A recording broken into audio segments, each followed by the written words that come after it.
अधूरी दास्तान। सड़क के किनारे पुरानी हवेली खंडहर बन चुकी थी। टूटी खिड़कियों से आती ठंडी हवा हर रात अजीब सी कराहती आवाजें लाती।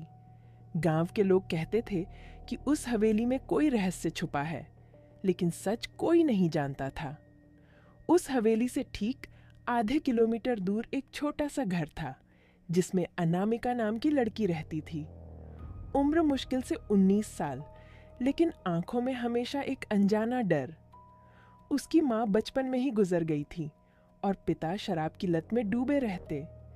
इसीलिए अनामिका अक्सर अकेली होती और किताबों में मन लगाती। लेकिन उसकी जिंदगी की सबसे अजीब बात यह थी कि हर रात ठीक 12 बजे कोई उसके दरवाजे पर दस्तक देता।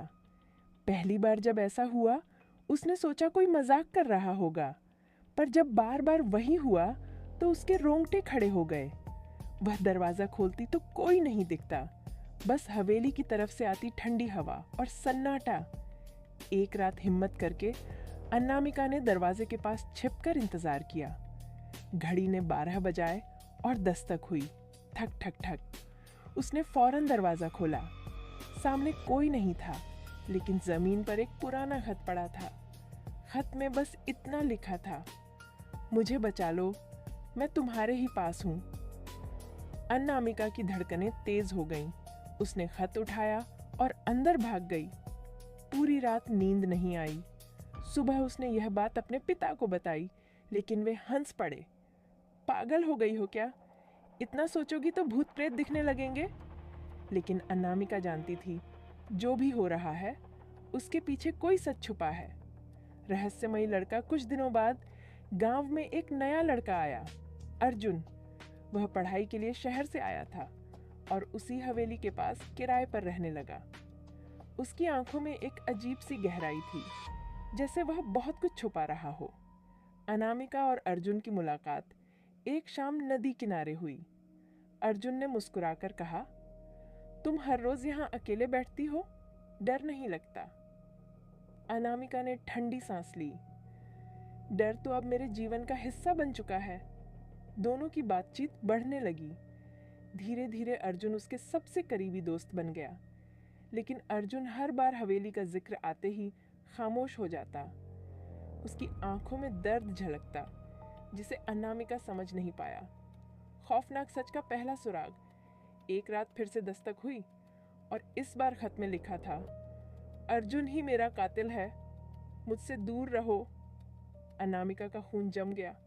उसने अगली सुबह अर्जुन से यह बात पूछी तो वह भड़क उठा, यह सब बकवास है, मुझे क्यों बदनाम कर रही हो?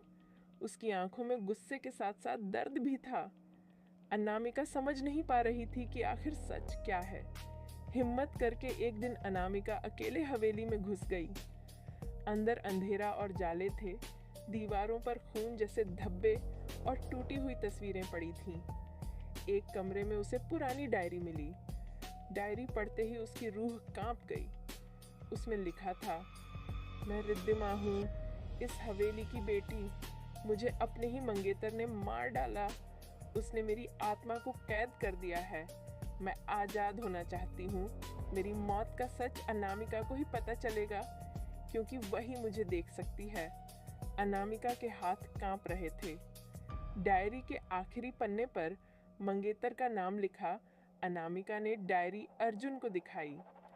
अर्जुन की आंखों से आंसू बह निकले। हाँ, रिद्धिमा मेरी मंगेतर थी, लेकिन मैंने उसे नहीं मारा। उस रात कोई और था। मैंने सिर्फ उसकी चीखें सुनी थीं। लोग मुझे ही दोषी मानने लगे और मैंने गांव छोड़ दिया। अब लौटा हूँ तो उसकी आत्मा मुझे बार बार बुलाती है। अनामिका उलझ गई। क्या अर्जुन सच कह रहा था या सचमुच वही कातिल था? उस रात हवेली में तेज तूफान आया। अनामिका को फिर से खत मिला, आज मैं सच बताऊंगी, हवेली आ जाओ। वह दौड़कर हवेली पहुंची। अंदर अंधेरा और तूफान की गूंज। अचानक उसके सामने रिद्धिमा की आत्मा आ खड़ी हुई, सफेद कपड़ों में, खून से भीगा चेहरा। उसने कांपती आवाज में कहा, अनामिका, मेरा कातिल अर्जुन नहीं है। मेरा कातिल वही है जो तुम्हें पिता कहलाता है। अनामिका की रूह कांप गई। क्या मेरे पापा, आत्मा ने कहा। हाँ, तुम्हारे पिता ही उस रात हवेली आए थे। उन्होंने मुझे जिंदा जला दिया क्योंकि मैं उनकी गंदी नीयत के खिलाफ खड़ी हो गई थी। अनामिका चीख पड़ी। उसी वक्त पीछे से उसके पिता आ गए। उनके हाथ में पेट्रोल की बोतल थी। तूने सब जान लिया, अब तुझे भी जिंदा नहीं छोड़ सकता। अनामिका के पिता ने हवेली में आग लगा दी। लपटें चारों तरफ फैल गईं। अर्जुन वहां पहुंचा और अनामिका को बचाने की कोशिश की, लेकिन धुआं और आग सब कुछ निगल रही थी। आखिरी बार अनामिका ने रिद्धिमा की आत्मा को मुस्कुराते देखा। तुमने सच जान लिया, अब मैं मुक्त हूँ। अर्जुन ने पूरी ताकत से अनामिका को बाहर निकाला, लेकिन खुद आग में फंस गया। जब गांव वाले पहुंचे तो हवेली राख हो चुकी थी। अर्जुन का कोई निशान नहीं मिला।